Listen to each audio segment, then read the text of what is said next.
Good evening and welcome to the real world. I want to give you a schooler for Panasa, a way to get rich quick. You don't have to travel to any farm. You don't even have to buy like a raffle ticket. You don't have to do anything. You could stay in your own house.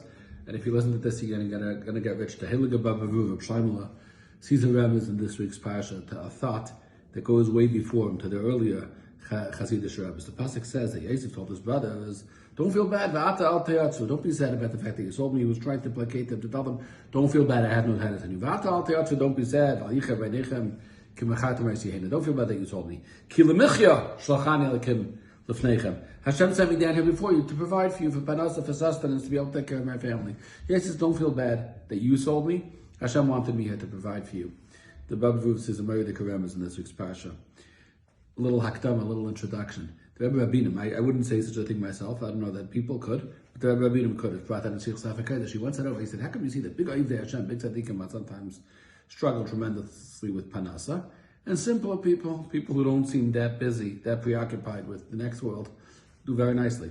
So you could say a lot of reasons, but the Rebbe Rabbinim says one more. He says that simcha brings bracha. Happiness generates, opens up wellsprings of blessing. If you go today into any contemporary bookstore and you look at the self-help section, you see how many books are devoted to this idea, in professional books, business books, on how a good attitude and a good mindset and positive thinking, how it could generate bracha when a person feels like they can do anything. But the Rebbe said it first. He said, people are busy all day worrying about the next world and they do nevela and what's going to be in them, they're going to get Gehenim, so they're not happy. So that itself chases away bracha. But a person who doesn't think that much, he says they're simple people, but they're happy. They work a little, maybe they learn a little bit, whatever, they're happy with themselves. He says the happiness alone is a catalyst, is a siva for bracha. Now, of course, it's optimal to be Oived Hashem and to be happy, which is what Hasidim aspire to. They say over actually that the same person, the Rebbe Rabbinim, was walking on a bridge once and he saw somebody drowning, and everybody was in panic and Allah. The person, Rahman al-Islam, was going under the water and his head was bobbing up and down and the water was filling up, going into his lungs, and it looked like it was over for him. And the Rebbe Rabbinim leaned over and screamed, "That grease to Levyasan, give regards to Levyasan." It seemed like the most ill-timed joke possible. When you go down, give regard to the Levyasan, to the fish. It seemed like the person's dying and making a joke.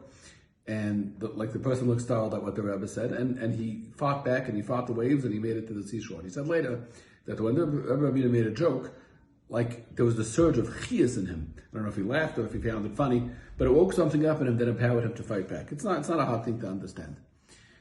Simcha brings panasa, being in a good mood, being happy about simple things.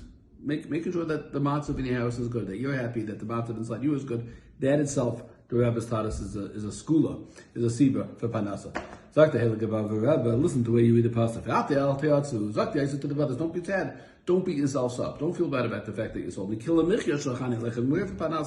I'm here to provide for you, then Atzos has no place. Only with simcha. That's the way to get rich.